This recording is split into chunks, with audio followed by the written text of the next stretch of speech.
Marvel has not been in a good place recently. It suffered numerous massive flops at the box office. But after Captain America Brave New World followed this trend, some creators were even calling for Kevin Feige to leave. But Fantastic Four and Doomsday are a new phase for Marvel, and they will lead into an entire rebooting of the MCU. This has led Kevin Feige to come out and talk about the future. Everything to do with the future, including some of the mistakes they've made before, and explaining why some things have happened. It was an attempt to try and persuade the press that things are changing, we know what's happened now. The question is, do they? He spoke about things like experimenting with things that moved away from what was successful, making less TV, and slashing budgets. He even spoke about how they couldn't make Blade because they didn't want to just put him in the outfit and then have him kill vampires. But he didn't mention that it was because they were too obsessed with cramming other stuff in it that didn't belong there. That experimentation again. Because while a lot of the things he talked about were very interesting topics in themselves, it was also notable for the problems that he's doubled down on. Diversity, the Marvel method, where they're going to be filming in the future, and whether he's the guy to take it there, and the problems which were never even mentioned. This talk made it very obvious that they don't know what the problem is, and we are going to rearrange the deck chairs on the Titanic in the hope that after many years of terrible movies, mediocre ones will be able to get people back into the cinema. You're gonna love it.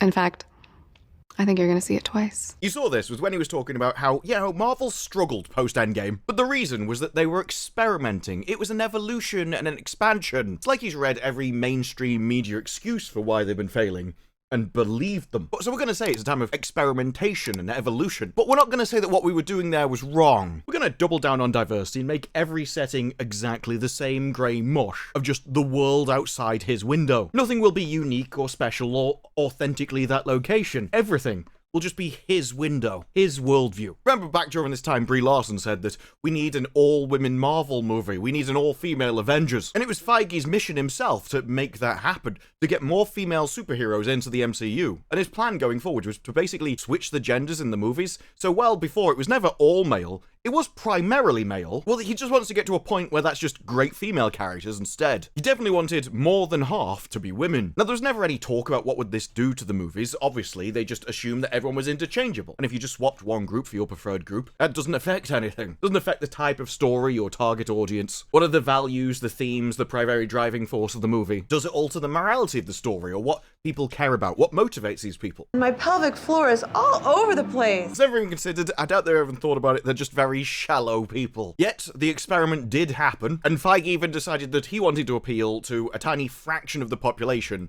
at the cost of alienating the majority. Not that any of that worked. The people he was appealing to were still pissed, because they always will be. That's the point of the ideology. He also decided that he was going to continue alienating the majority of his audience by catering to a tiny fraction of it. He's doubling down on woke and DEI. That's the point of him. He thought this way before, and he thinks this way now. But they're going to continue the studio's efforts over the past several years to be more racist on set, and while moral people in their backlash against racism has led some studios to back off, Kevin Feige's won't be one of them. He says he doesn't set movies in Gotham or Metropolis. They set it in New York or LA. Immediately contradicts with, yes, there's also Wakanda and Asgard, but it's all made up of people who make up our world. Shouldn't be though, should it? Asgard is an alien planet. It's an entirely alien culture, and therefore they should reflect the people of that culture. If you set a movie in England, it should be full of English people. If you set a movie in, as you've said, LA, I would expect your actors to come from that pool of talent. But he wants it to be the world outside his window, so now Asgard has to look like the outside of his window. Now Wakanda, obviously that could look like that because that's the entire point. But everyone else just has to look like the outside of his window, rather than the genuine, authentic location that it's supposed to be set in. This is built into the tax credit regulations that they have themselves, that to get to tax credits, you have to make everything look like California, if you want tax credits from California. So this is just a doubling down of the problems they've already got. But because he doesn't see it as a problem, he won't fix it. Again, too shallow a person to notice any secondary effects that might be having, how this would affect the movie, the authenticity of the movie, how it could get people to be immersed in a situation which clearly is unrealistic. Why would you care about Asgard if it just looks like the outside of his window? Clearly not an alien planet, it's just outside your window. Get away from him. Them. What? Me. What? I'm them. You're who? But after DEI programs got into some legal trouble, Disney, who own Marvel, just decided to rebrand it, apparently. They removed the references to diversity and inclusion, but, just kept the discrimination. And with these things in mind, you can understand why Kevin Feige's own son wasn't interested in Marvel. You changed all the people inside it and removed all the sort of masculine heroic values from the movies themselves. Then you've removed the believability of the world and lost an entire generation of people because of it. Until he played Marvel Rivals, and then he got straight back in. The problem was never the IPs. The problem isn't superheroes. It's never Marvel as an idea. It's the people in the company and their beliefs, which they're putting onto the movies. The problem, people like Kevin Feige. And the moment that Kevin Feige was no longer related to the IP, well, then you could get the next generation in. Why? Well, Marvel Rivals is made by a Chinese developer, and as such aren't beholden to this ideology which is destroying everything it touches. They're more than willing to make the game for the male gaze, which is good. That's the target demographic. That's the audience. That's their customer base. Meanwhile, Feige, well, they couldn't even make the most basic of superhero movies while they're being hamstrung by this ideology, one that he refuses to let go. Part of this meeting was about the Blade delays. How we didn't just want to put Blade in a leather outfit and then have him start killing vampires. No, that's what a Blade movie is. Superhero movies are just a guy in a superhero costume that punches evil in the face. After that, as long as you add in hot women, power fantasies, and justice-based morality, you'll have a good movie. This isn't complicated, but it is for them, as they started to joke about how, giving away the costumes made it be delayed, before claiming that it was over-expansion. They didn't want it to be a symptom of what had happened previously, of quantity over quality, which has never been true. It takes a real simpleton to think the quality of a product is just between two lines of quality and quantity. This might be true if one person is working and you tell them to make more. It might be true if you exhaust the entire talent pool of the universe. But as in any other situation, you could just hire more people to make more stuff. You are pulling for the entire talent pool of the world. There are enough to make Marvel movies. Your issue was you were hiring the wrong people, because you were hiring them based off ideology, not talent. You would make a good Dalek.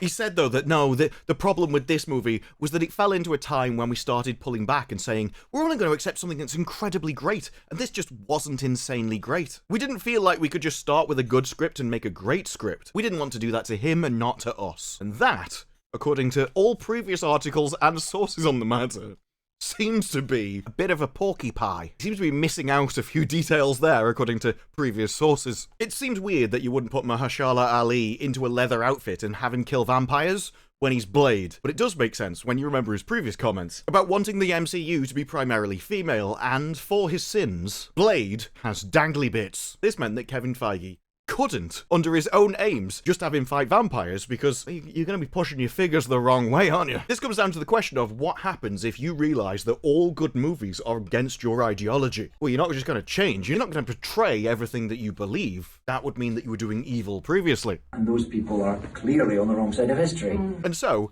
they had to massage Blade, alter it a bit. Variety had previously commented that Feige had pulled the scripts because the projects weren't working. It had gone through 5 writers, 2 directors, and 1 shutdown 6 weeks before production. One person familiar with the script permutations says the story at one point morphed into a narrative led by women and filled with life lessons. Blade was relegated to the 4th lead in his own movie. A bizarre idea considering that he's a 2-time Oscar winner. They prioritized pushing their own value system on the audience and life lessons from Hollywood. No, you have to make sure she's fully unconscious before you lock her in the room. They made Blade the 4th lead in his own movie because that's the only way you can get the identity groups you want into the movie, despite it ruining the movie, which I think they even understood, which is why they got rid of the scripts. What do you call people you go out with but you don't try to sleep with?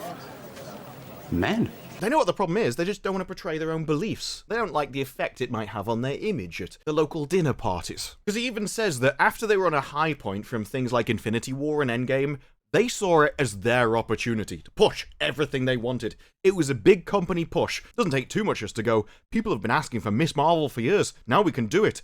Oscar Isaac want to be Moon Knight? Do it. They pitch it as, they've asked us for more for Disney Plus content. Now we can get it done. But really, it's, these are all the people we've wanted to crowbar into the universe for years, and now we have an excuse. We've made ourselves a big, successful company. Everyone wants our brand. Now we can shovel to them what we think they deserve. We may have had to make Blade as a vampire killer in movies before, because we wanted your money. But now you're going to give us our money anyway, because we're so successful, and that means we can push him to the back and fill the movie with what we want to give you. You'll watch it anyway. Blaming it on the expansion or that quality and quantity are linked when you've got a selection of 7 billion people to choose from as creators, that's just cope. That's the same kind of cope as James Gunn saying that the international box office for Superman isn't amazing because of anti-American sentiment around the world. You're diffusing the responsibility of the failure to a wider thing, which isn't you. It's not Hollywood, it's not me. It must be the country. It must be the things that I don't like about the country, which they also have a problem with. And so if you do what I say,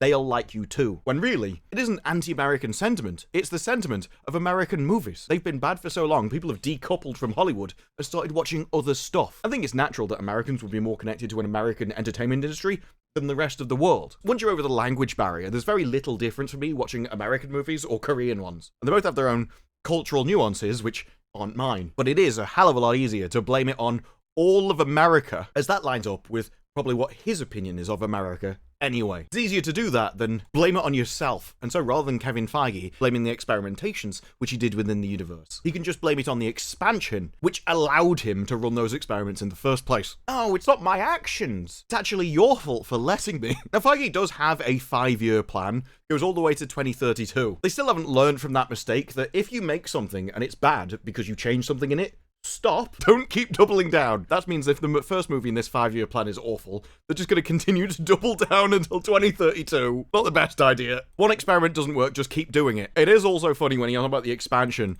50 hours between 2007 and 2019, and then over 100 hours of story in half the time. Utterly ignoring that includes television, and places like Stargate would have 22 to 24 hours of Stargate a year. They kept it up. Because this is what television is. But no, it's definitely the product's problem, not the people making it. It is also interesting to talk about the evolution. Oh, we made Eternals and Shang-Chi. If you take success and don't experiment with it, don't risk it, then it's not worth it. What experiment and risk would be worth it? What is it about the Eternals and Shang-Chi? It's like, well, yes, look, we had all these American movies with American people in them. And then we decided, let's just make movies about identity groups, that'll work. It's such a stupid, basic, shallow reason. I think if we hadn't lived through it, you wouldn't even believe that people really thought that way. We had a big success, we had to focus on identities, because otherwise it wouldn't have been worth it. Now, he does talk about Superman, meaning it's not superhero fatigue. That's correct. James Gunn was correct. I don't believe in superhero fatigue. I think there's, mediocre movie fatigue. That it wasn't just bad movie fatigue or mediocre movie fatigue, that superheroes were treated as a genre of movie, when really, they're just heroes. Superheroes aren't a genre. It's the same masculine heroic story and masculine values which have featured in movies for decades. Stories for centuries or millennia. The only difference about these is they have superpowers. But many cultures have had their gods, so even that isn't particularly original. It's a timeless idea. They're involved in different activities, different levels of morality, different styles. It's not going to ever get boring. And I think the same thing is true about superheroes. So the problem with superheroes then would be the Marvel method to begin with. And that's here to stay, it's just not going to be expensive. If superheroes aren't a genre, then you could have horror superheroes, western superheroes, sci-fi superheroes. It's not really what Marvel do, though. Marvel movies began to all feel the same. They're on a production line, a conveyor belt, where directors and other creators, they were there to make it happen, but it was a factory making movies. They all felt the same because they're all made the same way. It was the Marvel method. But that's here to stay. Even the Fantastic Four didn't have a script that was fully ready 3 weeks before they started filming. And while Feige says they've never started a movie without a full script, this has been countered by so many people in the industry. I think at best he's stretching definitions of words there. I've never been satisfied with a movie we've released. That's not a good thing. That's not a brag. Everyone has things where you're like, look, I just don't have any more time. I'm going to get this out the door. A $300 million movie shouldn't be one of those things. He's defended Marvel's practice of plussing projects, though, at every turn. They change it as the film goes on. They're always workshopping it as it happens. But what they are going to do is lower the cost of the movies. Says that budgets began to balloon after Endgame, partly due to what was happening at the time, but now they're starting to grind down the budget, with the Fantastic Four and Deadpool and Wolverine being upwards of a third cheaper than they were 2 years before that. This still seems like a weird way to do budgets to me. You don't pick a budget and then hope it makes money. You use the data of previous movies to work out where you think this movie will land, and then you pick a budget appropriate for it. So you could have a successful movie that makes $150 million, as long as your budget's 20. This would allow them to do all of the niche or ideological superheroes that they really want to get into their movies while still making money. The Marvels wouldn't have flopped if it had a smaller budget. That's not what they do, though, because Marvel has a procedure, and that procedure costs a certain amount of money. So they're desperate to try and work out how can we grind down the money from that procedure. This led them to go and start asking other people, how did you make that movie? This Gareth Edwards, who made The Creator, how he made the movie for a staggeringly low $80 million. It's not that difficult, though, is it? Have you tried giving $80 million to one of your directors and saying, make a movie for us? If you don't give them any more movie, they don't have much choice. It leads them to cut down the staff, make everything leaner, get the script ready the first time, film it to the script, so you're not spending fortunes doing reshoots afterwards. There are plenty of ways to do it. It just requires planning, talent, requires efficiency. Necessity is the mother of invention, and Marvel might actually just be almost too big to succeed. They have too many resources, and that just leads to waste. Ever seen the credits at the end of the movie? Ever sat through them all and thought, you don't need all of these people? But one thing that was interesting that might be a positive sign is when he said he started watching movies from the 30s and the 40s. He said it was about remembering what cinema is, what movie-going is, and what entertaining audiences is, which, if you've noticed, hasn't been talked about much. Oh, there was all the talk about empowering this, identity group that,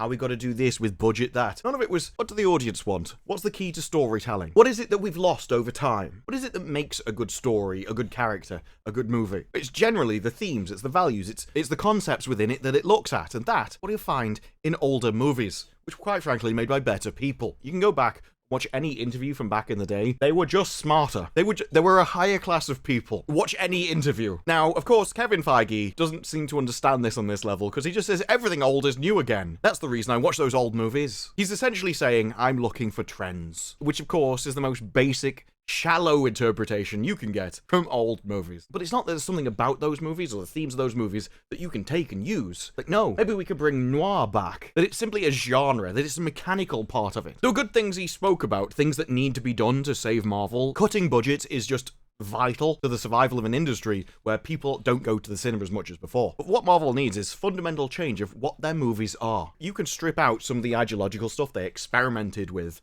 and get back to, about 4 or 5. But if you want to advance past mediocrity, past, I didn't mind watching it for 2 hours, but I never watch it again, into, that was an amazing movie, then it's not about cutting out the bad bits, but understanding what good movies are and why they work. And I don't think that Feige is capable of understanding that. He didn't mention it at all. There are some interviews in Hollywood where they're talking like, oh, you're actually way smarter than I thought you were. Didn't get that from this interview. I actually came away thinking, oh, that explains a lot about what's happened. And that might be the very problem that Marvel has. That they know they made a mistake. That they're trying to reboot it, recast the old parts. They know they need a fresh start. The people doing the fresh start are the same people that ruined the last one. And I don't know.